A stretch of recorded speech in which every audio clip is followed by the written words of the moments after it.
안녕하세요. 용기를 내서 글을 쓰게 되었습니다. 저는 딸아이를 혼자서 키우는 애엄마예요. 혼자 아이 키운 지도 10년이 훌쩍 지났죠.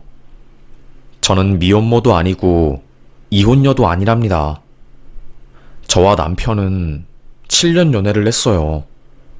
서울대 이과 출신 남편은 석사까지 마친 인재 중의 인재였고, 저는 한양여대 도예과를 졸업한 학생이었죠.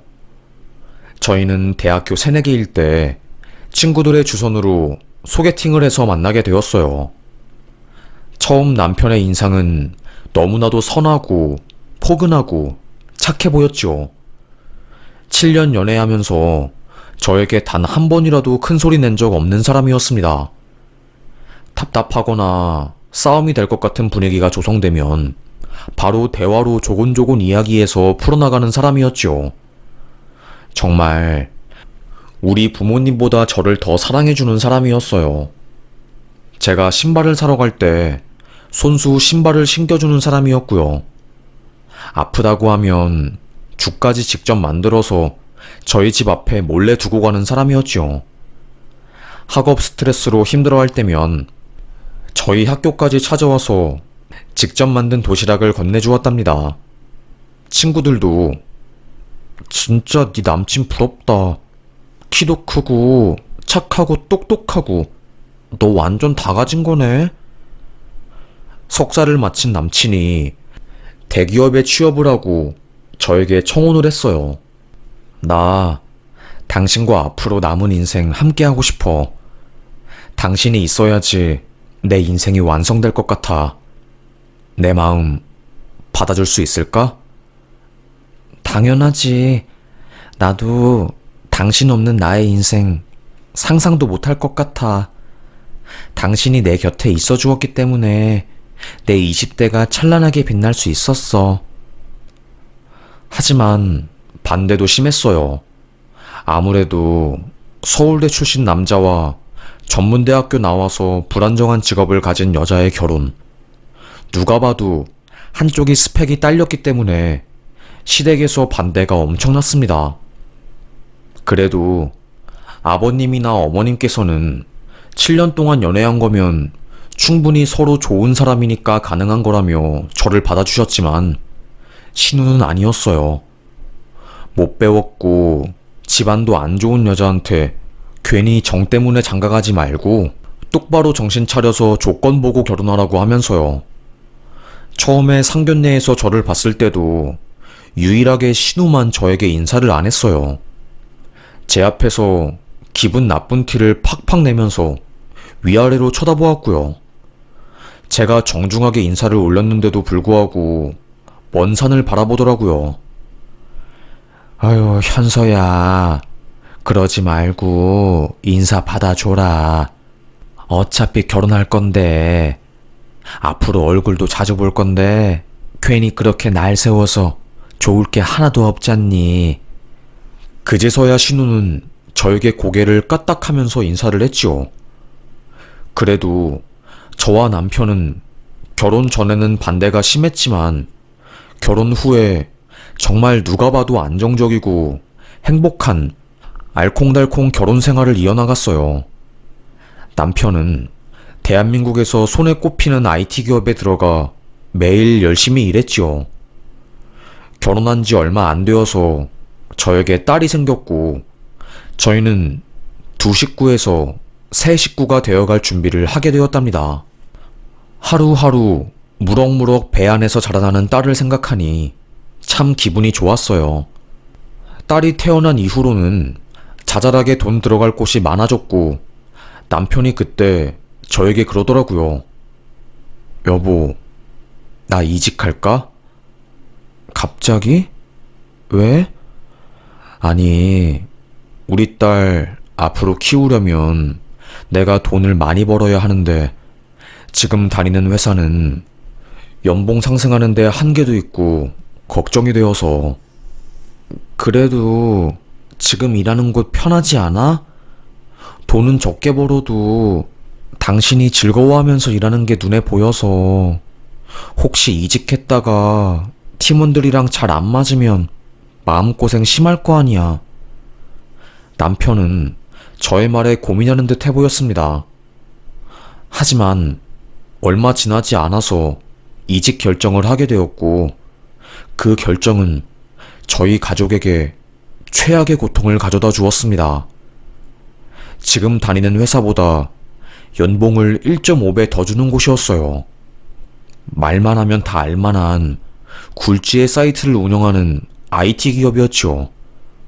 서울대 출신에 석사까지 마친 남편은 그곳에서 꽤나 에이스였답니다. 하지만 그 부서의 헤드, 리더가 어마어마하게 악질이었대요. 그 리더 때문에 퇴사한 사람도 10명이 넘었고, 심지어 어떤 사람은 유산까지 했답니다. 걱정이 된 저는 당신 그 사람이랑 일할 수 있겠어? 괜찮아.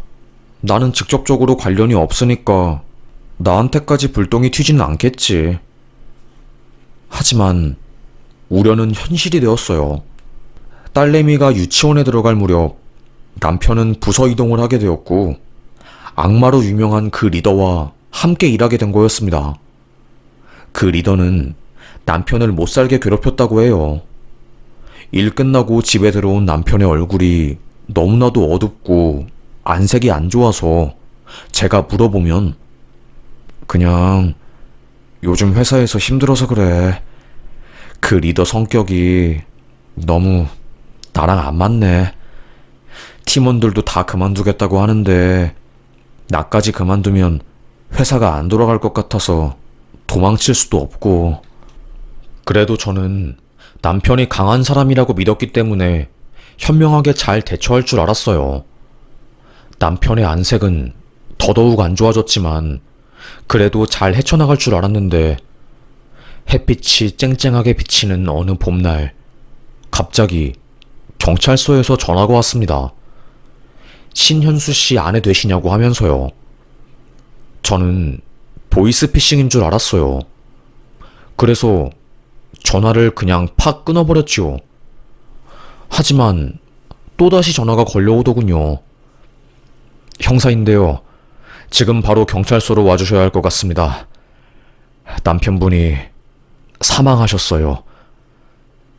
심장이 쿵 떨어지는 것만 같았어요. 그때 남편의 회사 동료들이 저에게 전화를 걸었고, 저는 그제서야 장난이 아니구나라는 것을 깨닫게 되었지요. 경찰서에 달려가니 남편은 회사 옥상에서 몸을 던져 투신을 한 거였습니다. 거짓말 치지 마세요. 딸도 있는 이 사람이 왜 목숨을 던져요? 그럴 리 없는데? 타살 아니에요? 말도 안 돼. 이 사람 없이 나 혼자 어떻게 살라고. 거짓말. 거짓말. 경찰은 남편이 혼자서 옥상으로 걸어 올라간 CCTV를 보여주었어요. 남편이 극단적인 선택을 한 그날 아침, 미팅이 있었다고 합니다. 다른 부서 후배들이 다 보는 앞에서 남편에게 종이와 유리컵을 던지며 온갖 모욕적인 말을 내뱉었다고 해요. 그 문제의 리더라는 사람이요. 남편도 팀에서 나름 리더로 통했기 때문에 그런 모욕적인 언행을 들음에도 불구하고 회사에서 버틴 것인데, 그날 아침에 감정이 폭발한 거고 결국 참다 못해 옥상으로 올라가 몸을 던진 거였습니다. 저는 몰랐어요. 이 정도로 심하게 남편이 괴롭힘을 당하고 힘들어하는지요. 그저 시간이 지나면서 나아질 거고 버틸 수 있을 줄 알았는데, 회사 그만두라고 한마디를 못해준 내 자신이 너무나도 원망스러웠습니다. 남편의 회사 동료들도 지켜주지 못해서 너무나도 죄송하다고 제 앞에서 사죄를 하더라고요.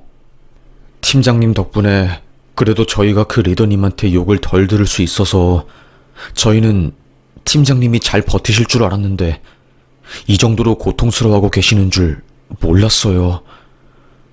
직장인 괴롭힘으로 인해서 저희 남편은 딸과 저를 두고 하늘나라로 가버렸습니다. 원통한 마음에 처음에는 잠도 못 자고 화병이 나서 고래고래 소리를 지르고 난리도 아니었어요. 장례식장에서 저희 남편을 괴롭혔다는 그 리더가 조문을 하러 오자 저는 죽여버리겠다고 눈에 불을 켜고 그놈에게 달려가다가 제지를 당하기도 했고요. 그런데 웃긴 게 뭔지 아세요? 신우는 남편의 죽음을 두고 제 탓을 하더라고요. 아까운 내 동생, 올케가 회사 그만 못 두게 한 거 아니야? 아니, 다 큰 성인이 왜 괴롭힘을 당하는데 회사도 그만 못 두고 이렇게 고통받다가 죽어야 하는데? 올케가 딸 키워야 한다고 하면서 내 동생 힘들어하는데 회사 그만 못 두게 만든 거 아니냐고. 장례식장이 떠나가라 제 탓을 하더라고요. 안 그래도 저도 고통스러워 죽겠는데 신우마저 제 탓을 하니까 정말로 죽겠더라고요. 저도 몰랐어요. 이 사람이 이렇게 힘들어할 줄. 이렇게 남몰래 정신과 다니면서 혼자 끙끙 앓았던 것을 알았으면 회사 그만두라고 한마디라도 할걸. 이렇게 말한 순간 저는 신우에게 남편 회사 그만두지 말라고 들들 볶아서 죽음까지 몰아낸 파렴치하고 돈독 오른 여자로 찍혀버렸습니다. 하루아침에 저는 딸아이를 혼자 키워야 했어요. 도예과를 나와서 알바 비슷하게 프리랜서로 일한 게 끝이었는데 한순간에 가장이 되어버리니까 그 책임감이 저를 숨막히게 하더라고요. 남편도 책임감 때문에 회사를 그만두지 못하고 살아가다가 이렇게 되어버린 건 아닐까 싶은 생각에 하루하루가 고통이었습니다. 만약에 저는 딸이 없었다면 남편을 따라갔었을 거예요. 하지만 딸이 있기에 포기할 수 없었습니다. 이악 물고 살았어요. 설거지부터 시작해서 계단 청소, 돌보미 아줌마까지 닥치는 대로 일했습니다. 그렇게 간절하게 하루하루 살다 보니까 어떻게 사라지긴 하더라고요. 시댁에는 한동안 가지 못했어요. 대소사가 있는 날이면 꼭 남편과 함께 참석하는데 남편의 죽음이 저의 탓인 것 같아서 죄인같이 느껴지더라고요. 몇 년째 시댁에 발도 못 들이고 있었던 그때 시댁 어르신께서 연락이 왔습니다. 너무 거리두지 말고 한 번쯤 와서 인사하거라. 이번에 제사 지낼 때 잠깐 들르거라. 거절할 수 없었어요. 딸도 어느 정도 컸고 친할머니를 보고 싶어 하니 딸내미를 데리고 몇 년 만에 시댁에 가게 되었습니다. 아주버님은 무덤덤하게 저를 아무렇지도 않게 맞이해 주셨고요. 다른 분들도 오히려 저의 눈치를 보면서 저에게 잘 대해주려고 했어요. 하지만 딱 한 사람만 예외였지요. 바로 신우였습니다. 위아래로 저를 쳐다보며 기가 차다는 듯이 웃고 가더라고요. 사람 죽인 여자가 여기는 왜 와? 라면서요. 누가 보면 제가 남편을 죽인 줄 알 정도로 저를 극도로 싫어한 신우였습니다. 시댁이 큰 집이었기 때문에 제삿날이면 온갖 집안 어르신분들이 다 모였어요. 저는 눈치를 보면서 주방으로 가서 제사 음식을 하고 있었습니다. 전도 부치고 산적도 만들었어요. 큰 제사상이 사랑방에 차려졌지요. 여자들은 주방을 지키고 있었고 남자들은 뒷마당에 묻힌 장독대에서 김치를 꺼내온다며 다들 삽을 들고 나가 있었습니다. 그런데 그때 갑자기 와장창창 하는 큰 소리가 들렸어요. 뭐야? 무슨 일이야? 놀란 저와 시댁 식구들은 제사상이 있는 사랑방으로 들어갔습니다. 세상에, 상다리 부러지도록 차려놓은 그 제사상이 퍽 하고 엎어져서 모든 음식들이 와르르 쏟아져 있었어요. 가짓수만 해도 30가지가 넘어가고 나물이랑 전들이 한 대 뒤섞여서 난리도 아니었습니다. 그 방 안에 제 딸이 멀뚱히 서 있었어요. 엄청 당황했던지 얼굴이랑 귀가 시뻘개져 있었고요. 저는 딸내미가 어디 다친 곳은 없나 싶어서 살피려 들어가려고 하는데 갑자기 신우가 쾅쾅거리면서 발걸음을 세게 밟으며 제 딸 앞에 가는 겁니다. 아빠 없는 티를 꼭 이렇게 내야 하니? 어? 정말 못 살아. 소리를 고래고래 지르며 손등으로 제 딸 뺨을 팍 하고 친 겁니다. 딸은 너무 당황해서 그 자리에서 바로 울음을 터뜨려 버렸어요. 화가 난 저는 왜 애를 때려요, 형님? 애가 제사상 엎었다는 증거도 없는데 왜 그러셔요? 그래, 그렇게 생각하겠지. 팔은 안으로 굽는다고. 그런데 여기 애 말고 다른 사람 누가 있는데? 심보가 고약해도 그렇지 상을 엎어? 이런 건 어린 나이에 안 고치면 평생 가는 거야. 안 그래도 꼴 보기 싫어 죽겠는데 아주 진짜? 아휴. 한순간에 제 딸은 제사상을 엎어버린 망나니가 되어 있었어요. 신우는 엄마 혼자 애 키우니 저렇게 버릇없이 사고뭉치로 큰 거라고 하면서 제 앞에서 제 딸 기를 팍팍 죽이더라고요. 너무 속상했습니다. 별의별 생각이 다 들더군요. 울 남편이 죽어서 내 편 들어줄 사람이 없다는 걸 알고 일부러 이러는 건가? 서러워서 살 수가 있나? 그냥 죽어버릴까? 심란했고 집으로 도망치고 싶었어요. 그때 안에서 소란스러운 소리가 들리니 아주버님이랑 어르신분들이 집으로 들어와 상황 파악을 했습니다. 그때 아주버님이 신우한테 터벅터벅 걸어가더니 주둥이를 툭 하고 치더라고요. 너도 적당히 해야 하는 거 아니야? 애가 뭘 안다고 상을 얻겠어. 설령 엎었다고 하더라도 실수였겠지. 애 뺨을 때려? 제정신이야? 오빠는 잘 알지도 못하면서 빠져. 그러니까 집안에서 찬밥 신세인 거지. 한순간에 어른들 싸움으로 번진 거였습니다. 아주버님은 원래 집안에서 아픈 손가락 취급을 받는 분이셨거든요. 왜냐하면 경찰대에 들어가서 온 가족이 변호사 시험을 보길 원했었는데 경찰 수사관 지원을 했거든요. 대학 레벨에 비해서 현저하게 직급이 낮은 일을 하고 있으니 가족들이 아주버님을 한심하게 보았고 거기에서 괴롭힘을 당한 아주버님은 결국 스트레스로 인해서 경찰 관련한 일을 때려치고 전공을 안 살린 평범한 직장에 들어가서 일하게 되었거든요. 그 때문에 가족들과 트러블도 심했고 그래서 신우랑 아주버님 사이가 안 좋았던 겁니다. 안 그래도 안 좋은 사이였는데 불을 지핀 거였죠. 그날 한바탕 싸우다가 집안 큰 어르신의 고함으로 상황은 진정이 되었습니다. 쓰러진 제사상을 다시 일으켜 세우고 음식을 차렸어요. 제사가 끝날 때까지 제사상을 쓰러뜨린 진범을 잡지는 못한 채로 뒤숭숭한 분위기가 이어졌지요. 그런데 제사가 끝나자마자 제사상이 스스로 또 팍 하고 넘어진 겁니다. 알고 보니 상다리를 펴는 핀이 고장이 난 거였고 무게를 이기지 못하고 지 혼자서 다리가 접혀 쓰러진 거였어요. 애꿎은 잘못 없는 제 딸만 뺨 맞은 거죠. 저는 제사 끝나자마자 다시는 시댁에 오지 않겠다고 아무리 힘들어도 나 혼자서 굳건하게 살겠노라 생각하고 딸내미 손을 잡고 시댁을 떠났습니다. 그리고 신우에게 한마디 했어요.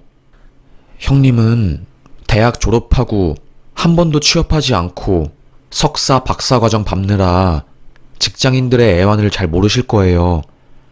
괴롭힘이라는 게 한 번 시작되면 걷잡을 수 없이 심각해지고 이성적인 판단이 안 되거든요.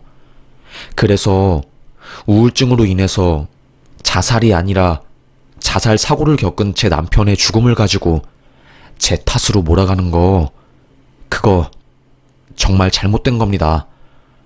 앞으로는 제가 시댁에 오지 않을 거기 때문에 볼일 없겠지만 그렇게 인생 살지 마세요. 하고 싶었던 말을 압축해서 신우한테 와르르 쏟아낸 뒤도 돌아보지 않고 도망치듯이 집으로 왔네요. 그날은 딸과 함께 서로 껴안으면서 펑펑 울었어요. 그때 제 핸드폰으로 문자가 하나 왔죠. 아주버님이었습니다. 무뚝뚝하고 감정 변화 하나 없는 아주버님이 문자였기에 놀랐어요. 난 이해합니다. 나도 직장 괴롭힘으로 죽음까지 생각했던 사람이었기에 동생이 그 선택을 할 수밖에 없었던 그 심정 이해해요. 자신을 탓하지 말고 살아요.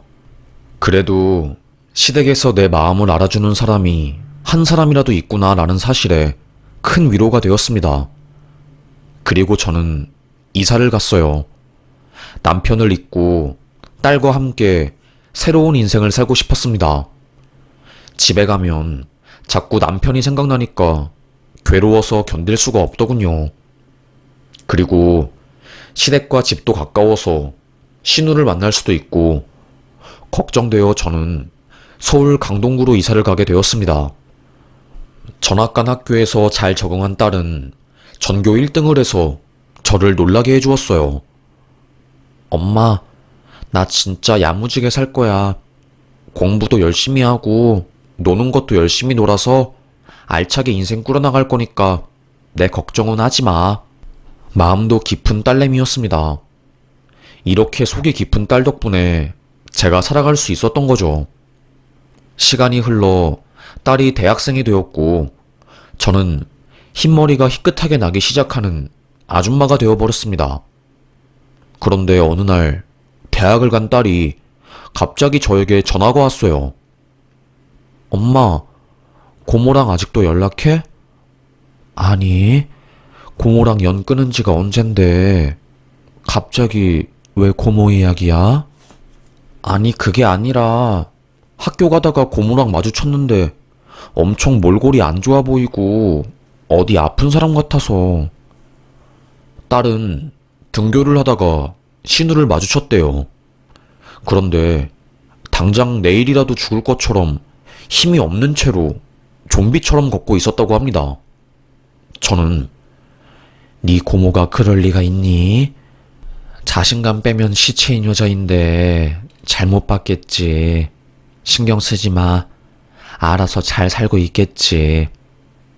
그런가? 알겠어. 괜히 찝찝해서 엄마한테 말한 거지. 오케이. 그런데 며칠 뒤 말도 안 되는 일이 벌어졌습니다. 정말 비가 억수로 많이 내리는 날이었어요. 40년 만에 기록적인 폭우라고 하면서 뉴스에서 비 조심하라고 쉴 새 없이 속보를 보내는 날이었습니다. 집 밖에 나가지도 않고 꼼짝없이 틀어박혀 있을 때 누가 저희 집 초인종을 띵동 누르더라고요. 뭐지? 택배 올 때도 없는데 누가 찾아온 거야? 놀란 저는 인터폰을 열어서 밖을 본 순간 심장이 터지는 줄 알았습니다. 바로 10여 년 전에 마지막으로 얼굴을 보고 연을 끊어버린 신우였어요. 신우가 온몸이 홀딱 젖은 채로 저희 집에 찾아온 거였습니다. 처음에는 무슨 귀신이 서 있는 줄 알았어요. 심지어는 제가 헛것을 본 줄 알았습니다. 조심스럽게 대문을 스윽 하고 여니 제 앞에 서 있던 형님이 털썩하고 쓰러졌어요. 어머, 이게 무슨 일이야? 저는 형님을 들쳐매고 집으로 들어왔습니다. 따뜻한 물수건을 가지고 형님 몸을 닦았고 파르르 떠는 형님의 체온이 점점 떨어지는 것 같아 불안한 마음에 옷도 갈아입혔어요. 따뜻한 차를 한 잔 내와서 건네니 떨던 몸을 멈추고 대성통곡을 하는 겁니다. 저는 너무 놀랐어요. 아니, 갑자기 10여 년 만에 신우가 저를 찾아온 것도 당황스러운데 제 앞에서 눈물을 흘리니 말이죠. 형님, 대체 어떻게 된 거예요? 무슨 일이에요? 미안해, 올케. 미안해. 내가 너무 바보라서 올케한테 상처를 준 것 같아. 그래서 내가 지금 벌을 받는 것 같아. 내가 죽어야지 이 고통이 끝날 것 같아. 갑자기 무서운 소리들을 하는 게 아니겠어요? 놀란 저는 진정하고 찬찬히 이야기를 해보라고 말했죠. 알고 보니 사연이 있었던 거였어요. 박사학위 딴 뒤에 정교수 임용에 실패하고 회사에 들어갔다고 하더라고요. 그런데 아시는 분들은 아실 거예요. 예술 쪽이 얼마나 카르텔이 견고하고 탄탄한지요. 엘리트 코스를 밟았지만 교수 임용에서 실패를 맛보고 결국에 회사로 들어가니 무시가 엄청났나 봐요. 거의 40살까지 꽃밭에서 살던 신우가 회사에 들어가서 그 텃세를 겪으니 정신병이 올 정도로 힘들어한 거죠. 결혼도 안 했으니 뒤에서 뒷담 까이기 딱 좋은 상태였고요. 결국에 우울증이 심하게 와서 정신병원까지 다니게 되었고요. 회사를 나오자니 딱히 다른 곳에 들어갈 수 있는 것도 아니니까 억지로 회사를 다니다가 심적으로 너무 힘들어서 결국 비가 억수로 많이 내려서 회사에 가지 않는 그날 죽으려고 한강 다리 위에 올라갔다는 겁니다. 그때 직장 괴롭힘으로 인해서 세상을 떠난 동생의 마음이 그제서야 이해가 되었대요. 널 이해하지 못하고 올케 탓으로 돌린 내가 너무나도 한심하고 바보 같다고 외치면서 떨어지려고 했지만 한강이 얼마나 무서웠겠어요. 폭풍처럼 비가 쏟아지고 흙탕물 속에 내가 빠질 생각을 하니 도저히 두려워서 시도를 하지 못하고 다리 밑으로 내려와 저를 찾은 거였습니다. 저에게 사죄를 하고 싶어서 미안하다고 말하지 않으면 죽을 것 같았대요. 형님, 됐어요. 저 이제 더 이상 형님이 밉거나 싫지 않아요. 미워하는 마음은 진작에 버렸어요. 왜 미워하면 나만 괴롭고 힘들더라고요. 용서를 해야지 내가 숨쉬고 살 수가 있더라고요. 이제는 더 이상 바랄 것도 없어요. 딸내미도 잘 컸고 날 미워하는 형님도 이제는 저에게 사과를 했으니 전 괜찮아요. 저는 10여 년 만에 저를 그렇게 지독하게 괴롭혔던 신우에게 사과를 받았습니다. 그리고 몇 분 뒤 학교 끝난 딸내미가 집에 들어오게 되었고 고모와 마주쳤어요.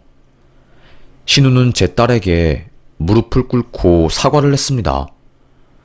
제사상을 쓰러뜨린 사람이 네가 아니라는 것을 어렴풋이 알았지만 그냥 내 동생이 죽어서 그 분하고 원망하는 마음을 풀 곳이 없어서 어린 너에게 풀었던 것 같다고 못나고 부족한 어른인 고모를 제발 용서해달라고 통곡하더라고요. 제 딸 고모를 별로 좋아하지 않았거든요. 어릴 때 상처를 준 사람이었으니 말이죠. 하지만 고모의 진심을 듣고 난 딸은 신우와 함께 눈물을 흘리며 괜찮다고 용서를 해주었습니다. 그날 저희 집은 정말 눈물바다가 되었어요. 명문대 미대를 나와서 승승장구할 줄 알았던 신우의 인생 위기. 오히려 그 위기를 통해서 신우는 자신이 지금껏 무시했던 사람들과 입장이 바뀌어서 역지사지를 할 수 있었고 늦었지만 사과를 했으니 더 성장할 수 있는 발판이 된 거라고 저는 생각했습니다. 그리고 신우에게 말했어요. 괴롭히는 회사에서 나온다는 게 쉽지 않지요. 제가 죽은 남편한테는 하지 못한 말이지만 형님한테는 꼭 해드리고 싶어요. 힘들면 나와도 괜찮아요. 내가 회사를 관두면 세상이 무너질 것 같지만 아무런 일도 일어나지 않아요. 그러니 힘들면 나와요. 다른 할 수 있는 일은 참 많아요. 신우는 저의 말을 듣고 제 손을 잡으며 그리 말해줘서 정말로 고맙다고 회사를 그만둘 용기가 난다며 또다시 눈물을 흘렸네요. 딸내미를 시켜서 신우를 집까지 데려다 주었습니다. 결국 이야기를 들어보니 회사를 그만뒀다고 하더라고요. 어찌되었건 나를 괴롭히는 상황에서 한 발자국 벗어나는 게 중요하다고 생각을 했으니까요. 신우에게 사과를 받고 오해를 푼 저는 정말 10년 만에 입맛이 돌아왔어요. 속으로는 괜찮다고 생각했지만 오랜 시간 동안 남편의 죽음에 일조를 했다는 오해를 받으니 저도 모르게 스트레스를 많이 받았었나 봐요.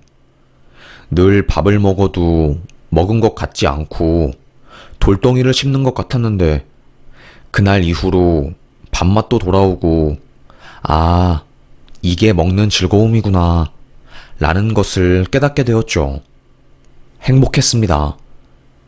시간이 흘러 남편의 기일이 되었고 저는 딸내미와 함께 남편이 좋아하는 가자미구이랑 병어조림 등등을 해서 찾아갔어요. 비가 와서 그런지 풀이 무성하게 자랐더라고요. 여보, 내가 너무 무심했지? 요즘 바쁘다는 핑계로 자주 찾아오지 못했네. 미안해. 딸내미는 막걸리를 따서 아빠에게 뿌려주었습니다. 글쎄, 며칠 전에 당신 누나가 우리 집에 찾아왔어. 형님이 이제 당신 마음을 이해하나 봐.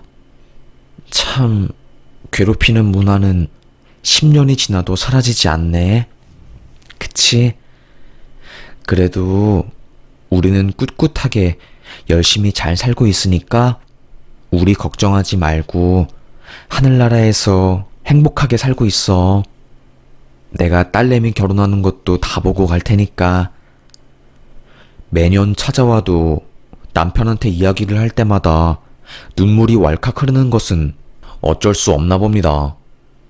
그렇게 1시간 정도 남편에게 이런저런 이야기를 하다가 떠나려고 자리를 일어난 순간 도로 쪽에 차가 하나 딱 서더라고요.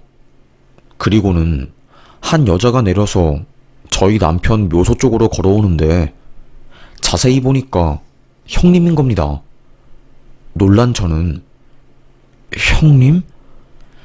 나지막이 목소리를 냈고 저를 본 형님은 당황해서 머쓱한 표정을 짓더라고요.